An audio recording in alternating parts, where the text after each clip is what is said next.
اعوذ باللہ من الشیطان اللعین الرجیم بسم اللہ الرحمن الرحیم وبہ نستعین وہو خیر المعین وصلی اللہ علی سید الانبیاء والمرسلین وعلی آلہ الطیبین الطاہرین المعصومین اما بعد، ہدایت اور نہج البلاغہ کے عنوان سے آج ہمارا یہ 8واں سیشن ہے۔ آج کے سیشن میں جو معروضات ہم پیش کرنا چاہتے ہیں، نہج البلاغہ بارہا یہ عرض کر چکا ہوں کہ ہدایت اللہ کی راہیں بتانے کا ایک مفصل اور مفسر لائے عمل ہے، اور صراط مستقیم کی جو منزل اور ہدف ہے اس کی وضاحت کرنے والی یہ کتاب ہے۔ دنیا میں قانون بہت سارے پارلیمنٹس، بہت سارے افراد، بہت ساری انجمنیں بناتی رہتی ہیں۔ کچھ ان میں کامیاب ہوتی ہیں، کچھ ناکام ہوتی ہیں، کچھ کو ایک حد تک کامیابی ملتی ہے اور کسی حد تک ان کو ناکامی کا سامنا ہوتا ہے۔ لیکن جس ذات گرامی کے بیانات کو ہم پیش کر رہے ہیں، وہ امیر المؤمنین اپنی زندگی کے آخری لحظات میں بڑے واضح الفاظ سے یہ فرماتے ہیں کہ میں اس دنیا سے رب کعبہ کی قسم کامیاب جا رہا ہوں۔ اب یہ کامیابی کیا ہے؟ میں نے گزشتہ سیشن میں یہ عرض کیا ہے کہ اپنے آپ کو صاحبان علم سمجھنے والے بعض افراد کی میں نے خود وہ تحریریں پڑھی ہیں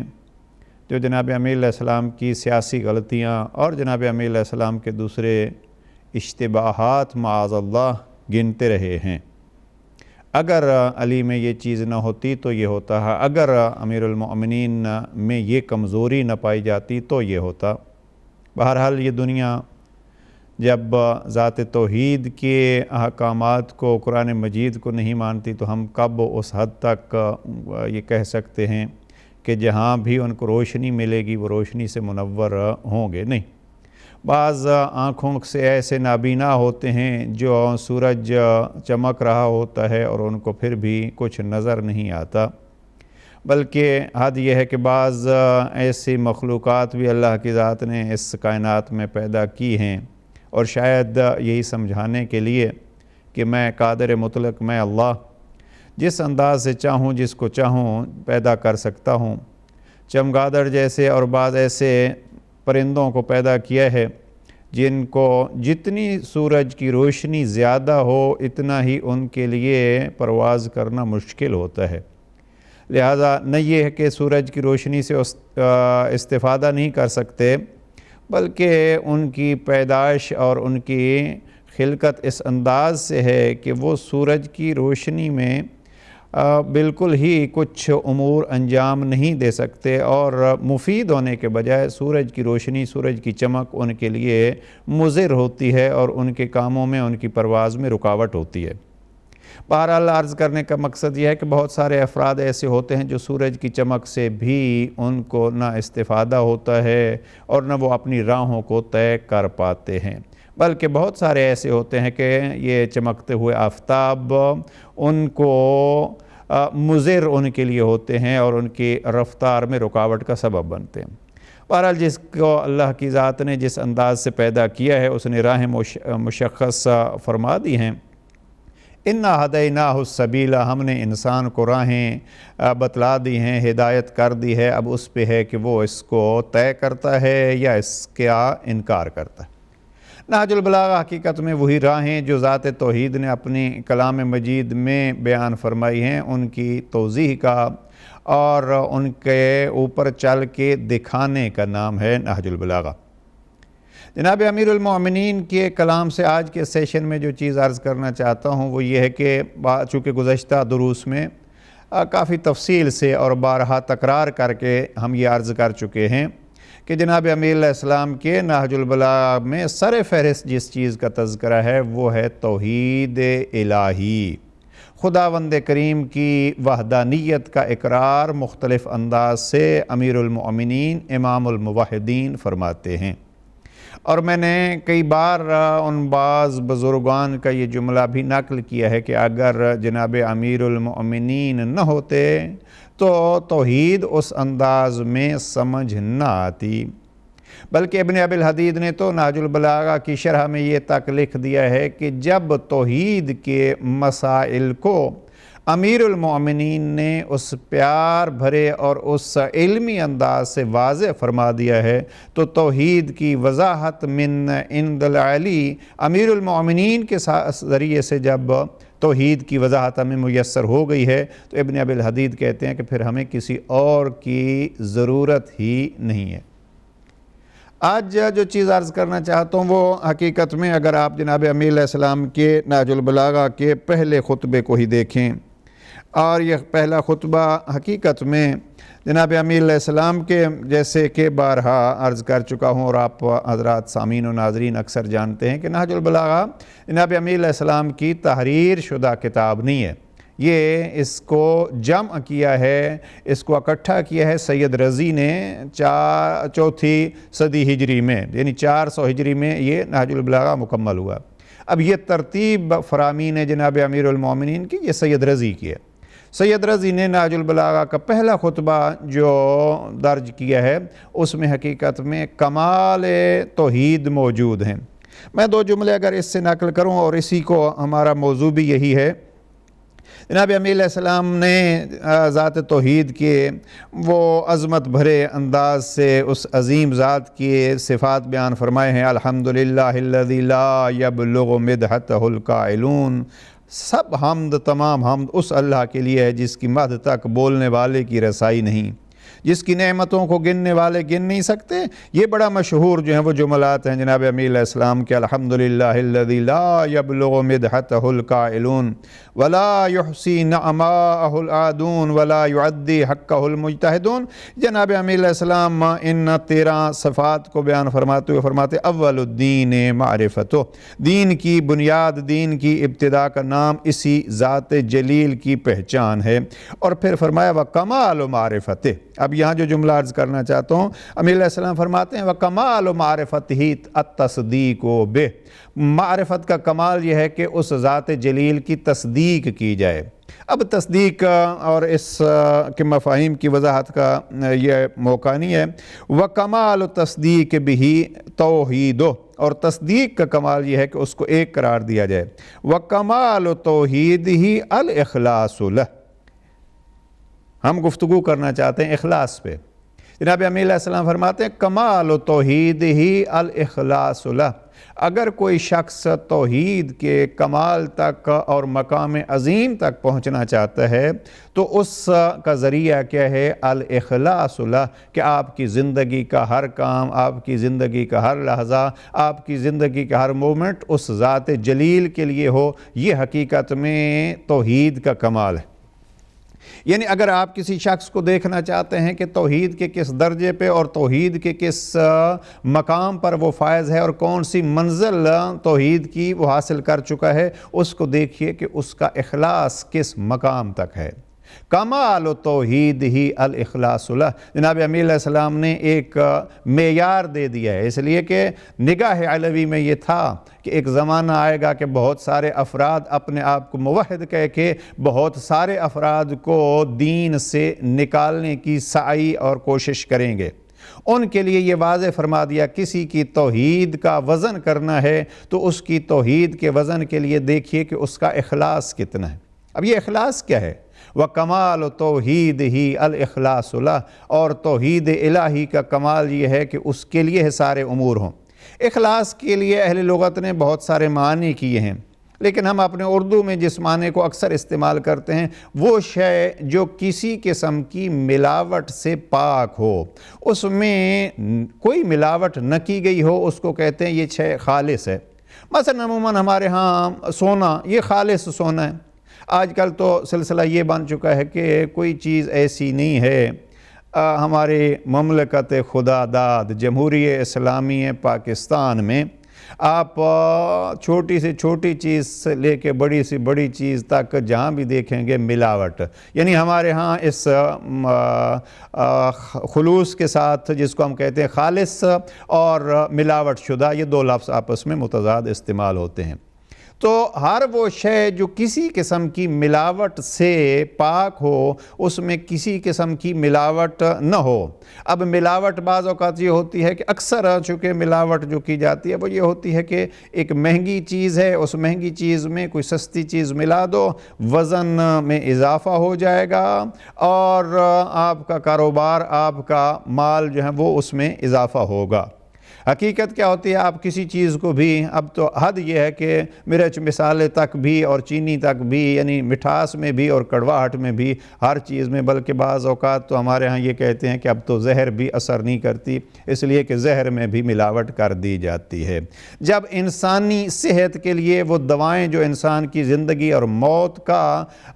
سبب بن سکتی ہیں، ان میں ملاوٹ آپ حضرات کے سامنے ہے، ہر روز کی اخبار جو ہیں وہ۔ اب ہر وہ شے جس میں ملاوٹ آ جائے وہ چیز اپنے مقام سے گر جاتی ہے، اور نہ فقط یہ ہے کہ وہ فائدہ نہیں پہنچاتی بلکہ نقصان پہنچاتی ہے۔ اس چیز کو آپ مد نظر رکھیں کہ جس چیز میں ملاوٹ آ جائے وہ چیز نہ فقط یہ ہے کہ فائدہ مکمل نہیں پہنچاتی بلکہ الٹا نقصان پہنچاتی ہے۔ اب جناب امیر علیہ السلام فرماتے ہیں کہ کمال توحید ہی الاخلاص لہ، توحید کا کمال یہ ہے کہ ہمارا ہر کام، ہماری زندگی کا ہر پہلو فقط اور فقط اس ذات جلیل کے لیے ہو۔ اگر آپ اس جملے کو مد نظر رکھیں، کمال توحید ہی الاخلاص لہ، اور پھر آپ دیکھیے سورہ توحید، اس سورہ توحید جس کو دوسرا نام سورہ اخلاص بھی ہے، چند نام ہے سورہ توحید کے، جن میں سے ایک سورہ توحید مشہور ہے اور پھر سورہ اخلاص ہے۔ اب سورہ اخلاص یعنی وہاں خالصتاً توحید بیان کی گئی ہے۔ اب میں جو چیز عرض کرنا چاہتا ہوں وہ بہت سارے ایسے موحد کے نام سے افراد سامنے ہیں جو توحید کے نام سے وہ کام جو توحید کے لیے کرتے ہیں وہ اللہ کے لیے نہیں کرتے بلکہ وہ اپنی سیاست کے لیے کرتے ہیں۔ یعنی بہت سارے ایسے موحد کہلانے والے ان کے توحید کے نعرے للہیت کے لیے اور اخلاص اللہ کے لیے نہیں ہوتے، بلکہ ان کے توحید کے نعرے بھی حقیقت میں وہ سیاست کا ایک حصہ ہوتے ہیں۔ جیسے آپ بہت سارے افراد سے آگاہ ہیں جو سب سے زیادہ نعرہ لگا کے توحید کا اور دوسروں کے کفر کی راہیں نکالتے ہیں۔ جناب امیر علیہ السلام سے ہم اس سیشن میں جو عرض کرنا چاہتے ہیں وہ یہ ہے کہ آئیے، اگر اخلاص سیکھنا ہے، جو اخلاص حقیقت میں توحید کا کمال بتلاتا ہے، تو وہ اخلاص جناب امیر علیہ السلام نے نہج البلاغہ کے پہلے خطبے میں ہی واضح فرما دیا ہے کہ کتنا مہم ہے۔ اب اس حوالے سے اگر ہم دیکھتے ہیں، اب اگر کسی کو اخلاص توحید سیکھنا ہے کہ توحید میں کتنا اخلاص ہونا چاہیے، تو وہ اگر سورہ قل هو اللہ احد اللہ الصمد لم یلد ولم یولد ولم یکن لہ کفوا احد، اس سورہ کو دیکھ لے۔ اس سورہ میں اخلاص موجود ہے، یعنی توحید میں کوئی ملاوٹ نہیں۔ علماء بزرگان، علماء علم کلام نے توحید کی جب بحث کی ہے تو گزشتہ کسی سیشن میں عرض کر چکا ہوں کہ للہیت کے لیے فقط یہ نہیں ہے کہ وہ معبود واحد ہے، نہیں، وہ ہر صفت میں واحد ہے، ربوبیت میں بھی واحد ہے، کرم میں بھی واحد ہے، باقی جن کو یہ چیزیں نصیب ہیں وہ اس کی دین ہیں، وہ اس کی طرف سے عطا شدہ ہیں۔ بہرحال جناب امیر علیہ السلام نے یہاں اخلاص کو کمال توحید بیان کیا ہے، اور کمال توحید کے لیے ابھی کیا ہے کہ ہمارا ہر کام جو ہے وہ اللہ کے لیے ہو۔ جناب امیر علیہ السلام نے نہج البلاغہ کے خطبہ نمبر 37 میں اس جملے کو، یعنی جب ہم اس اخلاص کو کہتے ہیں تو 3 لفظ قریب یعنی مفاہیم میں جو عرض کرنا چاہتا ہوں۔ ایک ہے اخلاص، یعنی ساری چیزیں اللہ کے لیے ہوں، للہ۔ یہ قرآن مجید کی آیات میں آپ دیکھیے خلوص اخلاص کو کس انداز سے پیش کیا گیا ہے۔ ذات توحید نے ایک نمونہ واضح کر دیا ہے اور بیان فرما دیا ہے کہ کائنات میں بعض ایسی ہستیاں گزری ہیں جو یہ فرما گئی ہیں کہ ہماری زندگی کا ہر پہلو جو ہے وہ اللہ کے لیے ہے۔ اور اسی کو مد نظر رکھتے ہوئے جناب امیر علیہ السلام یہی فرمانا چاہتے ہیں کہ دیکھو، اگر آپ نے اخلاص حاصل کرنا ہے تو اس ہستی سے اور اس انداز سے آپ بھی اپنی زندگیوں کو ڈھال لیں۔ اور جو ارشاد پروردگار ہوتا ہے کہ ہماری زندگی، ہماری موت، ہمارے حیات، قل ان صلاتی و نسکی و محیای و مماتی للہ رب العالمین، یعنی اس انداز میں ہو، ہماری نماز بھی، ہماری عبادات بھی، ہماری زندگی بھی، ہماری موت بھی اللہ کے لیے ہو، تو یہ حقیقت میں خلوص کی ایک مثال ہے۔ اور خلوص کی مثال کے لیے ان صلاتی و نسکی، بعض اوقات یہ ہوتی ہیں کہ عبادتیں بھی انسان کی کسی اور مقصد کے لیے ہوتی ہیں۔ نماز بھی میری کس مقصد کے لیے ہے؟ آیا میری نماز اللہ کے لیے ہے؟ یہ خود آیت بتلاتی ہے، سورہ انعام کی آیہ 142 ہے، قل ان صلاتی و نسکی و محیای و مماتی للہ رب العالمین۔ اس للہیت کو سامنے رکھنا چاہیے، یہ ہے حقیقت میں اخلاص، للہ رب العالمین۔ ہماری نماز رب کے لیے ہونی چاہیے، ہماری عبادات رب کے لیے ہونی چاہیے، ہماری زندگی رب کے لیے ہونی چاہیے، ہماری موت رب کے لیے ہونی چاہیے۔ یہ ہے خصوصیت اور یہی ہے کمال توحید، اور اسی کو اگر کہیں کہ یہ ہے کمال عبودیت۔ اگر بندگی اختیار کرنی ہے تو بندگی کے لیے ضروری ہے کہ للہیت ہونی چاہیے، کہ ہمارا ہر عمل اللہ کے لیے ہو۔ بس فقی میں نہیں جانا چاہتا تفصیل سے۔ نماز کے لیے ہماری ایک بڑی مشہور کتاب ہے فقہ جعفریہ کی احادیث اور احکام پر، اصل میں محقق کی کتاب ہے شرائع الاسلام۔ شرائع الاسلام مختصر سی کتاب ہے، ہمارے مدارس دینیہ میں تیسرے سال میں، چوتھے سال میں عموماً پڑھائی جاتی تھی، یہ ایسے کورس جو ہیں وہ۔ تو شرائع الاسلام محقق کی اس کی شرح کی ہے 43 والیومز میں شیخ حسن، اور ان کا نام ہی شیخ حسن نجفی نے، اور اس کتاب کا نام ہے جواہر الکلام۔ اب شیخ حسن کو بہت کم افراد نام سے جانتے ہیں، اور ان کی پہچان کیا ہے؟ صاحب جواہر الکلام۔ جواہر الکلام کی ظاہراً جلد نمبر 9 میں اس کو بڑی تفصیل کے ساتھ اس بحث کو لیا گیا ہے کہ آیا انسان کی نماز میں اگر حدیث کے حوالے سے، آیات کے حوالے سے اور بزرگان کے فرامین کے حوالے سے، ظاہر 43 والیوم جو ہیں وہ کوئی معمولی بات نہیں ہے، اور کس محنت سے اس ہستی نے لکھا ہے۔ بعض اوقات یہ ہے کہ انہوں نے اپنی زندگی کو، یعنی اس حد تک بھی پڑھا گیا ہے کہ نماز میں بھی وہ واجبات پر اکتفا کرتے تھے اور فرماتے تھے میرے مستحبات بھی اور میری تاکیبات بھی یہی کتاب ہے۔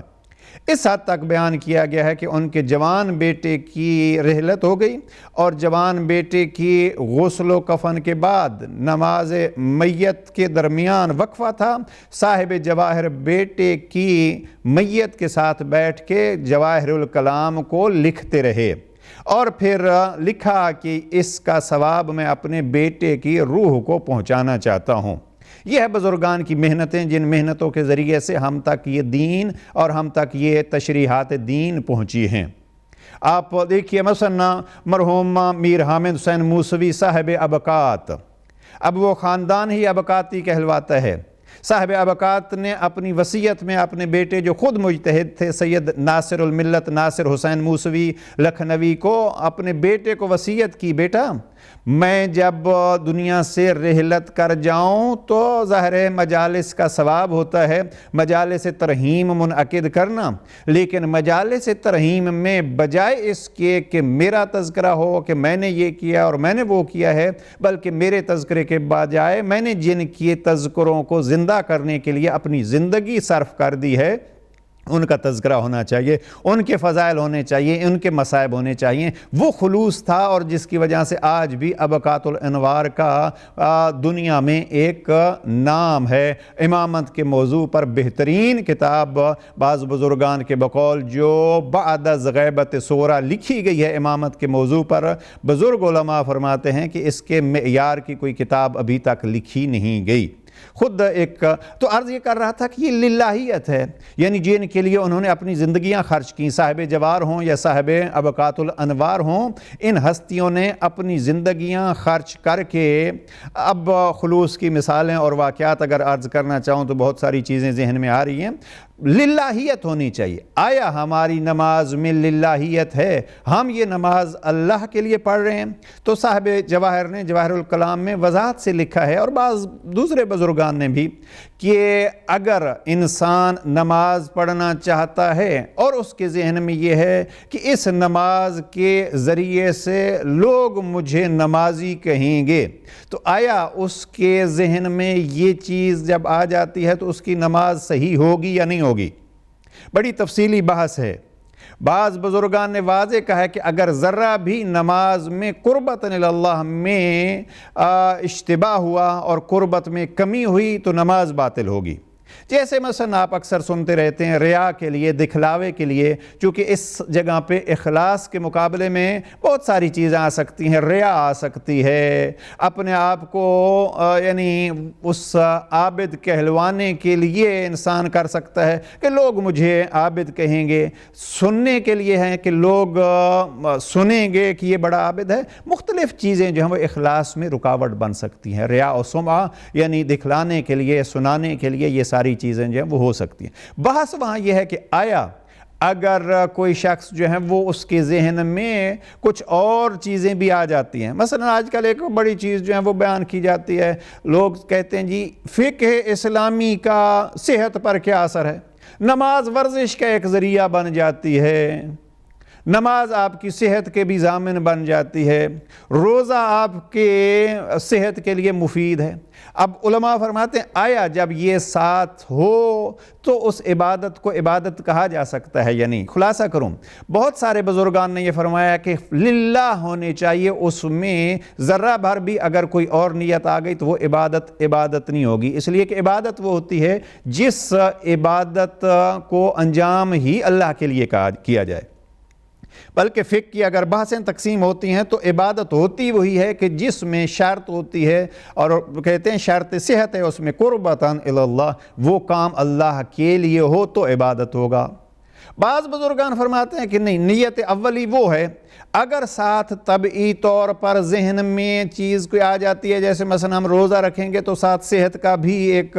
فائدہ ہوگا، تو یہ طبعی اور اس کے چونکہ اولی نیت روزے کی للہیت ہے تو پھر وہ روزہ صحیح ہوگا۔ بہرحال اب جناب امیر علیہ السلام نے یہ فرمایا کہ کمال توحید ہی الاخلاص لہ۔ آیت اللہ العظمیٰ شیخ ناصر مکارم شیرازی نے نہج البلاغہ کی شرح میں یہاں ایک جملہ فرمایا ہے، وہ فرماتے ہیں کہ یہاں اخلاص سے مراد اخلاص فی العقائد ہے،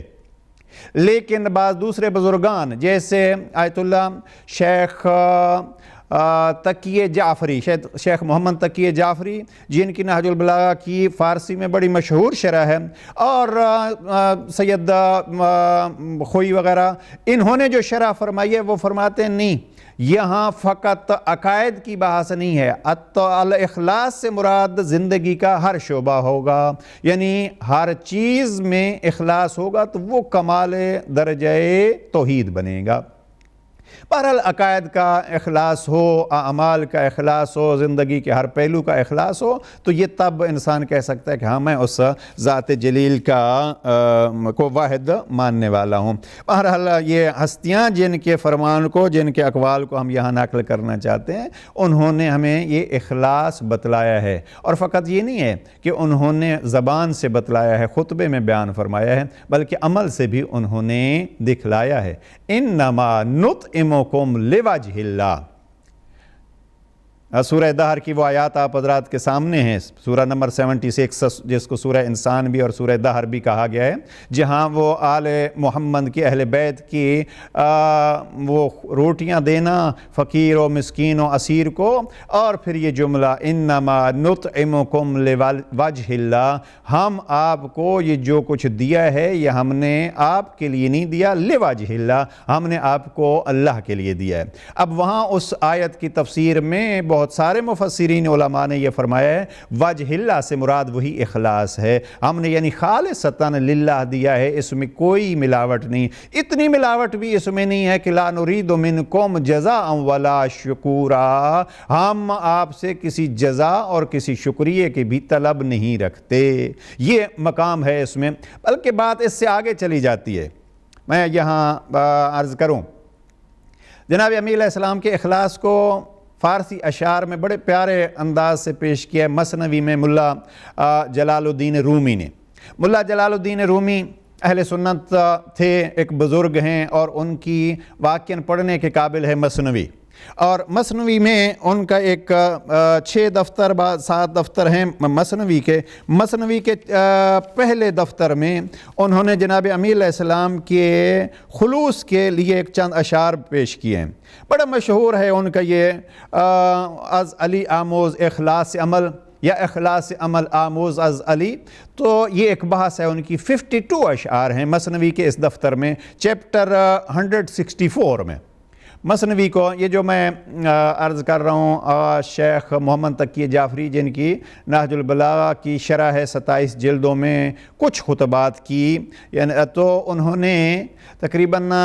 جس حد تک مجھے یاد آ رہا ہے 7 جلدیں ہیں انہوں نے مثنوی کی شرح کی ہے۔ اس فصل کا عنوان فصل 164 دفتر اول، اس میں وہ عنوان انہوں نے دیا ہے کہ چون عدو انداخت خدو، جب دشمن نے جناب امیر علیہ السلام کے چہرہ مقدس پر اپنا لعاب دہن ڈالا، تھوک دیا، تو جناب امیر علیہ السلام کا اس کے سامنے کیا کردار تھا۔ اور اس کو 52 اشعار میں 52 اشعار میں مثنوی نے بہت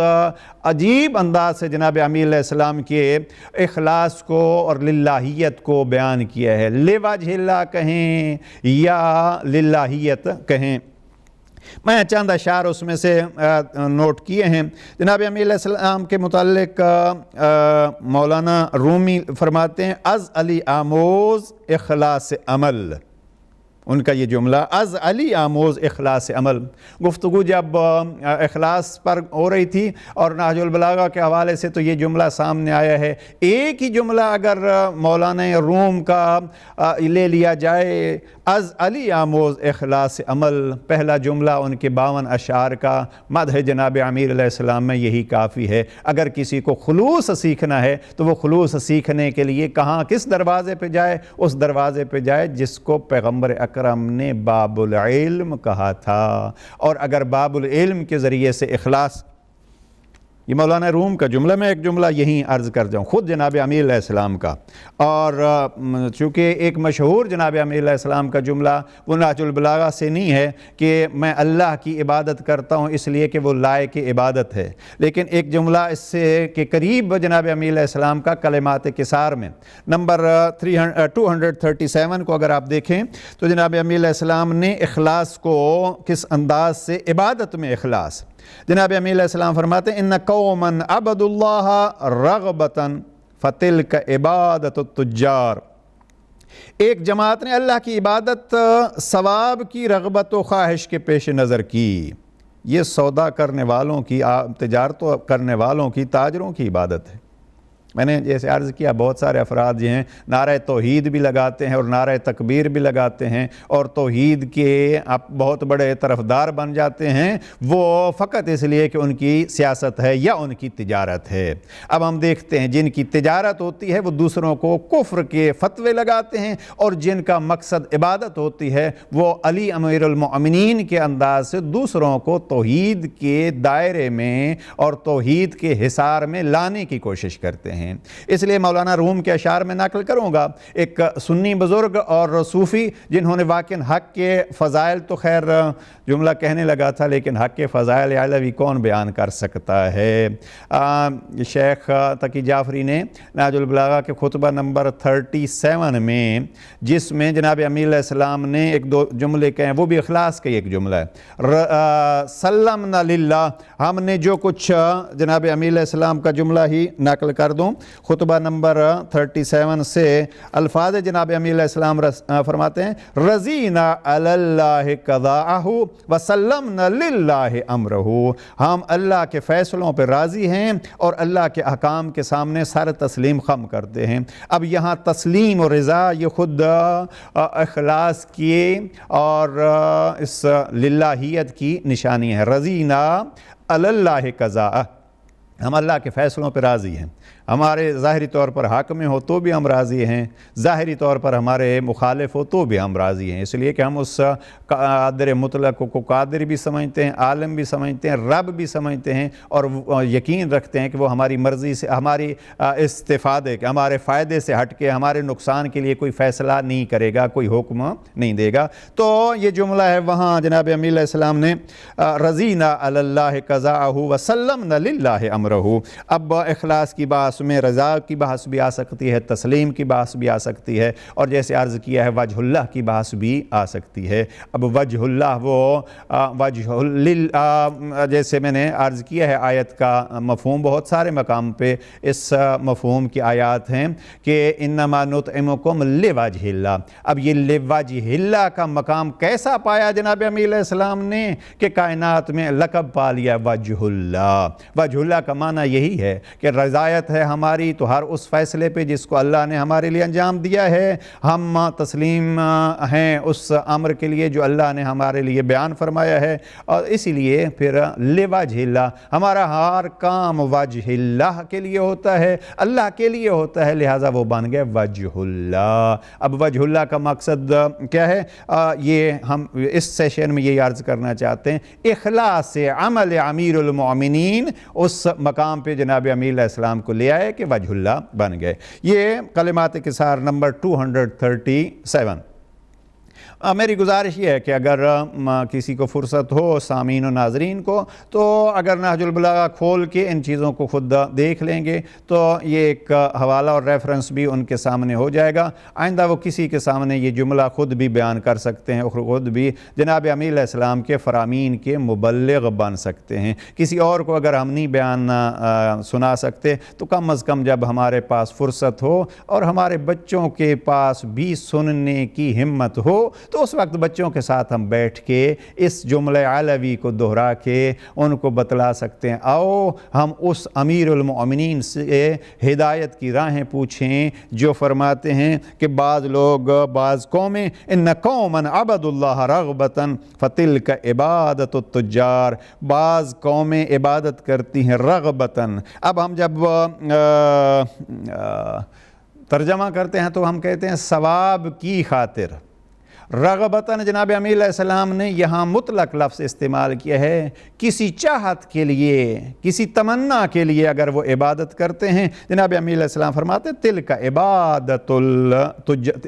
التجار، یہ تاجروں والی عبادت ہے، ہم کچھ کریں گے تو ہمیں کچھ ملے گا۔ اب جب یہ ملے گا سامنے ہوتا ہے تو پھر اس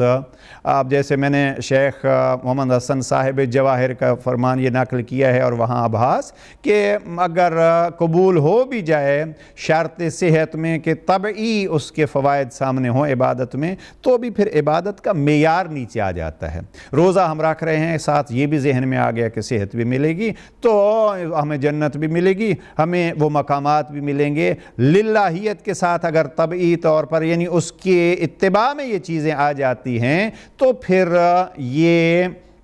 عبادت ہو جائے گی، یعنی بعض بزرگان کے حوالے سے چونکہ اصل نیت وہی للہیت ہے، لیکن اس عبادت کا درجہ بہرحال کم ہو جائے گا اس عبادت سے جو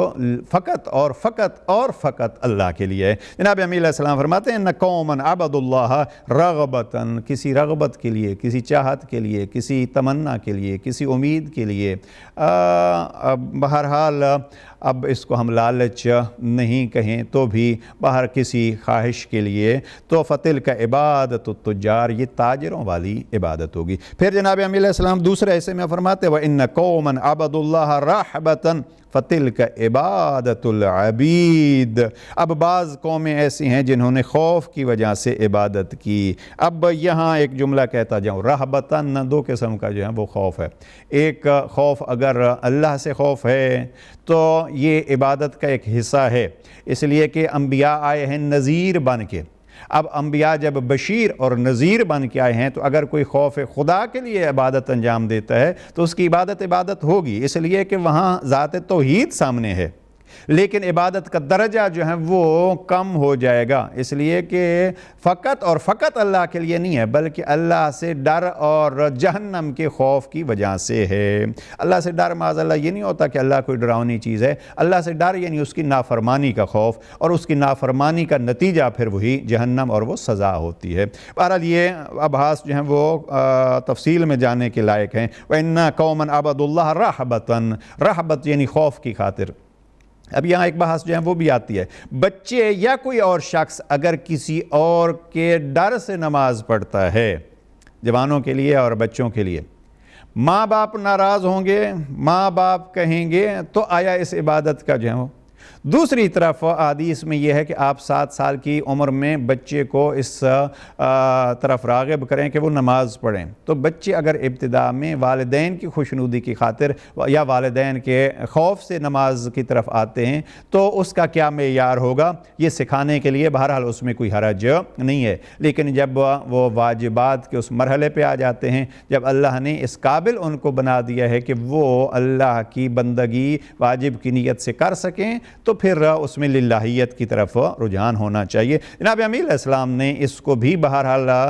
اس مقام عظمت عبادت پہ اور اخلاص پہ قائم نہیں رکھا۔ فرماتے ہیں ایک قوم عبادت کرتی ہے رغبتاً، دوسری قوم عبادت کرتی ہے رہبتاً۔ پہلے کی عبادت ہے تاجروں والی، دوسرے کی عبادت ہے غلاموں والی۔ عبادت العبید، جو غلام مولا کے ڈر سے، مولا کے خوف سے اپنے عبادت کرتا ہے۔ اس سے زیادہ اس جملے کی وضاحت میں نہیں جانا چاہتا۔ اب لفظ دیکھیں جناب امیہ علیہ السلام کی، عبید، اب عابد، عبید، غلام، اب اس کو بھی جو خوف کی وجہ سے ہو وہ غلاموں والی عبادت ہوتی ہے۔ اب اس عبید کے مقابلے میں جناب امیہ علیہ السلام نے جو تیسرا لفظ استعمال کیا ہے، اور وہ ایک حقیقت میں کمال ہے اخلاص کا، وَإِنَّ قَوْمًا عَبَدُوا اللَّهَ شُكْرًا، ایک قوم ہے جس نے عبادت انجام دی، ان کی عبادت نہ رغبتاً تھی نہ رہبتاً تھی، نہ اس میں کوئی لالچ تھی نہ اس میں کوئی خوف تھا، بلکہ شکراً انہوں نے شکر الہی کے لیے عبادت انجام دی۔ فَتِلْكَ عِبَادَةُ الْأَحْرَارِ، یہ حقیقت میں عبادت ہے آزاد بندوں کی۔ اس شکر والی عبادت کو، لیکن شکر کی بات انشاءاللہ کوشش کریں گے کسی وقت تفصیل میں کہ شکر کیا ہے۔ جناب امیہ علیہ السلام سے شکر کی بات بھی پوچھیں گے، کوشش کریں گے 1-2 سیشن کے بعد کہ یہ شکر کیا ہے۔ لیکن دیکھیے، شکر 2 چیزیں ہیں۔ جیسے ذات توحید نے ہمیں نعمتیں عطا فرمائی ہیں، اور ان نعمتوں کا شکر جو ہے وہ ادا کرنا، یہ بھی ایک اِنَّا هَدَيْنَاهُ السَّبِيلَ جیسے آیات الہی ہیں، اِنَّا هَدَيْنَاهُ السَّبِيلَ، ہم نے انسان کو راستہ بتلا دیا ہے، اب اس پہ ہے شاکراً او کفورا، اب وہ شکر انجام دیتا ہے یا کفر اختیار کرتا ہے، یعنی وہ ہدایت کی راہوں پہ چلنا یہ خود ایک شکر ہے۔ لیکن میں یہاں جملہ کہہ دوں علی ثانی آل ابا کے دوسرے علی، جناب امام علی زین العابدین سے، وہ فرماتے ہیں خدایا شکر کی توفیق دینے والا تو ہے، اگر میں تیرے نعمات کے سامنے شکر انجام دیتا ہوں اور شکر بجا لاتا ہوں، تو اس شکر کی توفیق پر بھی ایک اور شکر کی ضرورت ہے، لہٰذا میں تیرا شکر کیسے انجام دے سکتا ہوں۔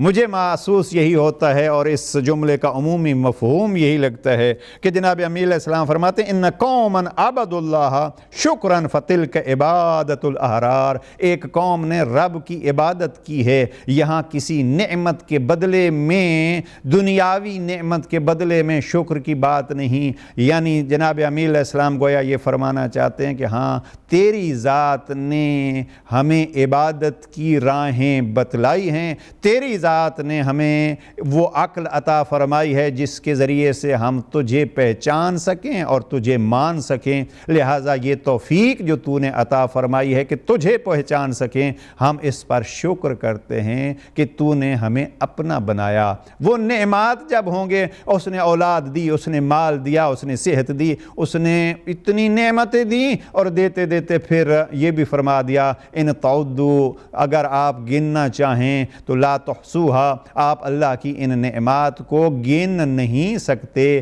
لیکن یہاں شکر کس پہ ہوگا؟ سب سے بڑا کہ لائق عبادت ہے تو، اور یہ مفہوم تو نے ہمیں سمجھا دیا، ہمیں عبادت کی طرف متوجہ فرما دیا، اس پہ ہم تیرا شکر کرتے ہیں۔ تلک عبادت الاحرار، یہ آزاد بندوں کی عبادت ہے۔ اب عبادت کبھی رغبتاً ہوتی ہے، عبادت کبھی رہبتاً ہوتی ہے۔ امیر المومنین فرماتے ہیں خالص عبادت وہ ہے جو شکر کے طور پر ہوتی ہے۔ اب یہ الفاظ جو ہیں وہ یعنی رغبت ہے، رہبت ہے، شکر ہے، اور پھر تجار ہیں، عبید ہیں اور احرار ہیں۔ پروردگار ہمیں بھی وہ احرار والی عبادت جو جناب امیر المومنین چاہتے ہیں وہ نصیب فرمائے۔ بہرحال اخلاص عمل بحث جو ہیں وہ ہم نے اس کلمات قصار میں زیادہ تفصیل میں چلے گئے۔ جناب امیر علیہ السلام فرماتے ہیں کہ آپ عبادت احرار والی کریں۔ جملہ مثنوی کا نقل کر دوں، مثنوی میں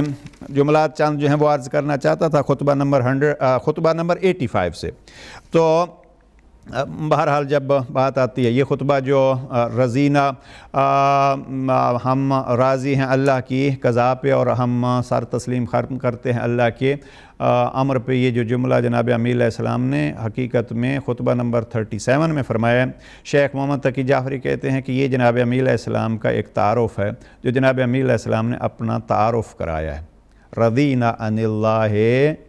قضاء، ہم اللہ کی قضاؤں پہ راضی ہیں، وسلمنا للہ امرہ، اور ہم اللہ کے امر، اللہ کے حکم کے سامنے سارے تسلیم خم کرتے ہیں۔ اب شیخ تقی جعفری فرماتے ہیں کہ یہ جناب امیر علیہ السلام کا ایک انداز ہے کہ مجھے اگر پہچاننا ہے کہ میں علی کون ہوں تو پھر انہوں نے اسی سے لیا، اور خطبہ نمبر 37 کی شرح میں 124 پوائنٹس شیخ تقی جعفری نے اعلی اللہ مقامہ، پروردگار ان کے درجات بلند فرمائے، 124 پوائنٹس انہوں نے اس خطبہ چھوٹا سا خطبہ ہے، مختصر سا خطبہ ہے، اس کے ضمن میں 124 پوائنٹس بیان کیا کہ جناب امیر علیہ السلام نے نہج البلاغہ میں اپنا تعارف کہاں کہاں کرایا ہے۔ اور پہلے خطبے سے شروع کرنے سے پہلے مقدمے میں جناب امیر علیہ السلام کا تعارف اس انداز میں شیخ تقی جعفری نے فرمایا ہے، علی الزبان علی، وہاں تقریباً 36 پوائنٹ جو ہیں وہ وہاں بیان کیے، یعنی مقدمے میں اور خطبہ نمبر 37 میں کل 160 کے قریب مقامات نہج البلاغہ سے شیخ تقی جعفری نے جمع کیے ہیں۔ ایسے نہیں ہے کہ کل، بہرحال یہ بعض پوائنٹس ہیں جو انہوں نے جمع کیے ہیں کہ اگر کوئی شخص چاہتا ہے کہ جناب امیر المومنین کو پہچانے تو پہچانے جناب امیر علیہ السلام جو ہیں وہ کہاں سے ہو سکتی ہے، وہ پہچانے جناب امیر علیہ السلام کا بہترین ذریعہ خود کلام امیر المومنین ہے۔ تو اس میں بہرحال خطبہ 37 میں یہ ایک اخلاص کا ایک نمونہ ہے۔ میں چند جملات عرض کر دوں یہاں۔ مولانا روم کے فرماتے ہیں از علی آموز اخلاص عمل، اگر اخلاص عمل کے خلوص کیا ہوتا ہے اس کو سیکھنا ہے تو جناب امیر علیہ السلام سے سیکھو۔ شیر حق را دان منزہ از دغل، شیر حق، ہم شیر خدا اکثر لفظ سنتے رہتے ہیں، مولانا روم نے اس کو شیر حق کہا ہے، شیر حق۔ اب شیر حق بعض حضرات بعض ٹی وی چینلز پہ بعض بزرگان جو ہیں وہ مثنوی کی شرح فرما رہے ہیں، میں نے نہیں سنا کہ اس حصے پہ پہنچے ہیں یا نہیں پہنچے، بہرحال امید ہے کہ ایسی ابحاث جو ہیں وہ جب آئیں گی تو النور چینل سے جو ہیں وہ بعض بزرگان اس مثنوی کی شرح فرما رہے ہیں درس مثنوی، تو اب سننے کی چیزیں ہوں گی جب اس مقام پہ وہ پہنچیں گے۔ در از علی آموز اخلاص عمل، اگر اخلاص عمل پوچھنا ہے تو علی سے پوچھو۔ شیر حق را دن منزہ از دغل، فرماتے ہیں کہ شیر حق کو، اب شیر حق کو ہر قسم کی ملاوٹ سے پاک جان۔ پھر فرماتے ہیں در غزہ بر پہلوانی دست یافت، کہتے ہیں کہ ایک جنگ میں ایک پہلوان پہ جناب امیر علیہ السلام نے غلبہ حاصل کیا،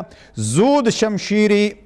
بر آورد و شتافت، جب دشمن کو اپنے چنگل میں دیکھا جناب امیر علیہ السلام نے، عمر ابن عبد ود کے بحث کرتے ہیں اور اس کی طرف اشارہ ہے، جناب امیر علیہ السلام نے جلدی سے تلوار نکالی اور جلدی سے دشمن کی طرف بڑھے، زود شمشیری بر آورد، تلوار اٹھائی، و شتافت، اور جلدی سے بڑھے دشمن کی طرف، او خدو انداخت بر روئے علی۔ اب یہ جملہ ہے، کہتے ہیں کہ اس دشمن نے اخدو انداخت بر روئے علی، دشمن نے جناب امیر علیہ السلام کے روئے علی پر، یعنی چہرہ مقدس علوی پر اپنا لعاب دہن ڈالا، تھوک دیا۔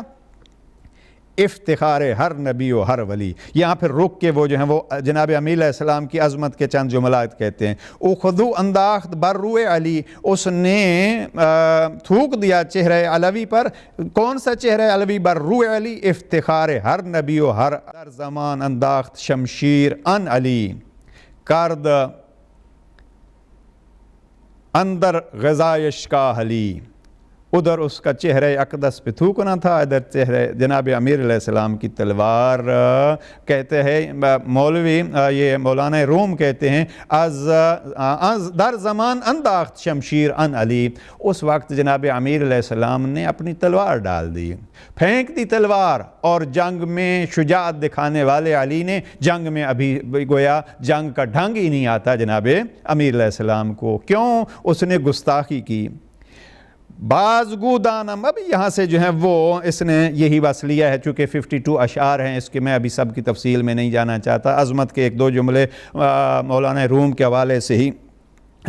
نقل کر دوں۔ آگے بڑھ کے کہتے ہیں بازگو دانم کی ان اسرار ہوست،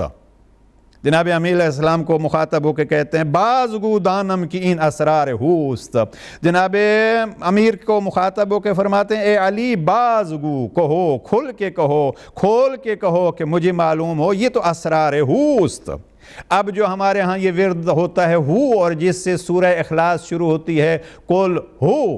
یہ کل ہو کیا ہے؟ یہ اس میں مولانا روم فرماتے ہیں بازگو دانم کے ان اسرار ہوست، یہ تیرا تلوار دشمن کے سینے پہ پہنچ کے پھینک دینا، اس لیے کہ تیرے روح اقدس پہ، وہ جس روح کے سامنے چاند سجدے کرتا ہے، اس پہ تھوکنے کے سامنے تو نے کیا کیا کہ جنگ میں کبھی سستی نہ دکھانے والے علی نے جنگ گویا بھول گئے ہیں۔ اس کو بتلا، یہ راز ہو ہے۔ یہ راز ہو کیا ہے؟ زان کی بی شمشیر کشتن کار اوست، مولانا روم کہتے ہیں کہ تلوار کے بغیر قتل کرنا تو یہ اس ذات جلیل کا کام ہے، یہ تو نے تلوار ڈال کے یہ اسرار ہو بتلایا ہے۔ وقت کے دامن میں گنجائش نہیں ہے کہ اس سے زیادہ، اور نہ میں اس بحث میں ہدایت در نہج البلاغہ میں مثنوی کی اس بحث کو زیادہ چھیڑنا چاہتا ہوں۔ یہ جناب امیر علیہ السلام کا اخلاص راز ہو ہے۔ اب اس راز ہو کو اگر درک کرنا ہے کسی کو تو وہ دروازہ علی پر دستک دینی پڑے گی۔ بس عزیزان، راز بگشا اے علی مرتضی، ان آباس کو چھوڑتے ہیں ہم اپنے بعد کے سیشن پہ۔ میں یہاں ایک جملہ یہ کہتا جاؤں، اگر عبادت انجام دینی ہے تو اس میں خلوص از علی سیکھنا ہے۔ اس وقت جو ایک عبادت جس ماحول میں، جس سوسائٹی میں، جس معاشرے میں، جس دنیا میں ہم رہ رہے ہیں، ویسٹ ہو یا اب تو ایسٹ ہو، جہاں جہاں یہ ٹی وی اور ان میڈیا کی حکومت چل رہی ہے، وہاں ایک مشکل یہی ہے کہ آج دنیا والے اللہ سے بھی آزاد ہیں۔ وہ جناب امیر علیہ السلام تو فرما رہے تھے نا کہ شکراً لنعمہ انعامہ، اللہ کی نعمتوں کے شکر کے طور پر عبادت انجام دینا، یہ عبادت عبادت احرار ہے، حروں والی عبادت ہے، یہ فری والی عبادت ہے، یہ فریڈم ہے عبادت کا۔ اب حقیقت کیا ہے کہ دنیا اس حد تک پہنچ چکی ہے کہ اکثریت خدا سے آزاد ہو چکی ہے۔ نہیں، اگر عبادت کا ڈھنگ سیکھنا ہے تو وہ جناب امیر علیہ السلام سے سیکھنا ہوگا، اخلاص عمل امیر المؤمنین سے سیکھنا ہوگا۔ اور جو عبادت اس وقت بہت ضرورت ہے، میں 2 پوائنٹ عرض کر دوں۔ ایک عبادت ہے خاندانی نظام کو بچائیے، اور خاندانی نظام کو ایک عبادت سمجھ کے بچائیے، اور دوسرا اپنے بچوں کی تربیت اس انداز میں کیجئے کہ ہمارا یہ تربیت کا عمل اللہ کے لیے ہو، خدا کے لیے ہو، تو پھر اس میں خلوص وہ ہوگا جو جناب امیر علیہ السلام فرماتے ہیں۔ اس لیے کہ ذات توحید نے اپنے کلام مجید میں فرمایا قُوا أَنفُسَكُمْ وَأَهْلِيكُمْ نَارًا وَقُودُهَا النَّاسُ وَالْحِجَارَةُ۔ ہمارا فرض بنتا ہے، یہ حکم الہی ہے کہ ہم نے اپنے آپ کو بھی بچانا ہے، اپنے خاندان کو بھی بچانا ہے۔ خاندان میں 2 پہلو میں عرض کرنا چاہتا ہوں۔ اس وقت ایک آگ لگی ہوئی ہے گھریلو زندگیوں پہ، خاندانی نظام جو ہے وہ ٹوٹ پھوٹ کا شکار ہے، ہر طرف طلاقیں اور ہر طرف جھگڑے اور ہر طرف لڑائیاں، اور دوسری طرف اولاد کہاں جا رہی ہے۔ اس کو عبادت سمجھیے، اس حکم کے تحت قُوا أَنفُسَكُمْ وَأَهْلِيكُمْ نَارًا وَقُودُهَا النَّاسُ وَالْحِجَارَةُ۔ بحث کو اس کو آگے بڑھائیں گے انشاءاللہ اگلے سیشن میں بھی۔ اب اگر ہمارا یہ کام بھی اللہ کے لیے ہوگا، یہ اس لیے کہ یہ عبادت ہے، یہ حکم خدا ہے، قُوا کے ذریعے سے حکم دیا ہے اللہ کی ذات نے، قُوا أَنفُسَكُمْ وَأَهْلِيكُمْ۔ اس میں اگر اخلاص ہوگا تو پھر اخلاص کے سب سے بڑے فوائد میں سے ایک فائدہ یہ ہے کہ اخلاص ہوگا تو پھر سکون ملتا ہے۔ اس لیے کہ ہم نے جو کام انجام دینا ہے وہ اللہ کے لیے انجام دینا ہے۔ اگر ہمارا کام اللہ کے لیے ہے تو پھر اس کا نتیجہ اللہ ہی دے گا، نتیجے کے ہم ضامن نہیں ہیں۔ مجھے بہت پیارا لگتا ہے اور بارہا یہ نقل کر چکا ہوں حضرت امام خمینی کا یہ جملہ، اور وہ فرماتے ہیں ہمارا یہ ذمہ ہے کام، نتیجہ ہمارے ذمہ نہیں ہے۔ نتیجہ جانے وہ خالق جانے جس کی قدرت اور جس کے ہاتھ میں یہ نتائج ہیں۔ ہمیں اس نے محنت کا کہا ہے، ہمیں محنت کرنی ہے، نتیجہ وہ خود دیتا ہے، اجر وہ خود دیتا ہے، وہ جانے۔ اور اب وہ نتیجہ اور وہ اجر کیسا دے گا؟ جیسے ہماری نیت ہوگی۔ لہذا اخلاص سے عمل امیر المؤمنین سے سیکھئے۔ اپنے خاندانی نظام میں ایک طرف سے اگر زیادتی ہوتی ہے، امیر علیہ السلام فرماتے ہیں، میرے مولا یہ فرماتے ہیں کہ اگر میرے چہرے اقدس پہ تو دشمن نہ تھوک دے تو میں علی کیا کرتا ہوں کہ آپ کو گھریلو خاندانی بچپنے، اگر میاں کو